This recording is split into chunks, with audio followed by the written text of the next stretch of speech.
அனைவருக்கும் வணக்கம். அம்மையப்பன் ஆர்கானிக்ஸ் பண்ணையிலேருந்து அருள் இயற்கை விவசாயி. நாங்கள் கடந்த 15 வருஷமாக இயற்கை விவசாயம் பண்ணுறோம். இப்போ எங்கள் நிலத்தில் வைகாசி ஆணி பட்டத்தில் நாட்டு விதை வேர்க்கடலை போட்டுட்டு இருக்கிறோம். மாட்டு ஏற வச்சு பாரம்பரிய முறைப்படி இப்போ விதைச்சிட்டு இது காலையில் 6 மணிக்கு ஆரம்பித்தோம். மணி கிட்டத்தட்ட 12 போகுது. இன்ன வரைக்கும் இப்போ 20 சென்டில் வேர்க்கடலை போட்டுக்கிறோம். இப்படி இந்த மாடு ஏறால் நம்ம பயிர் போடும்போது என்னென்னா முழு முளைப்பு திறன் கிடைக்கும். முழுசாக முளைச்சி வரும். ஒரு குறிப்பிட்ட அளவுக்கு பூமிக்கு அடியில் இந்த பயிர் சரியான இடத்துல போயிட்டு நல்லா முளைச்சி வரும்.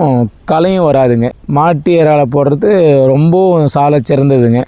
களைக்கட்டு பயிர் போடுவாங்க, மிஷினால் போடுவாங்க, அதெல்லாம் ஈவனாக உங்களுக்கு வராது. இது எல்லாத்தோட நல்லா இருக்குங்க. இதால் போகிற நல்ல ஈல்டும் வரும், ஈரமும் கட்டுன்னு சொல்லுவாங்க. காத்தியப்பட்ட 2 ஏக்கர் போட்டிருந்தோம். அதை அறுவடை பண்ணி வச்சிருந்து அந்த பயிர் தாங்க இப்போ உரிச்சு இப்போ போடுறோம். விதைச்சதுலேருந்து ஒரு 7 நாளில் இது முளைச்சி வெளியே வருங்க. முளைச்சி வெளியே வந்ததுலேருந்தே இதுக்கு காவல் இருந்தாகணுங்க. காரணம் குரங்கு, கிளி, காகம் இது எல்லாமே இந்த முளைச்சி வரவங்களே பிடிங்கிடுங்க. இதுதான் விவசாய நிலைமை. விவசாயம் இன்னைய காலகட்டத்துக்கு அவ்வளோ ஈஸியான வேலைலாம் இல்லைங்க.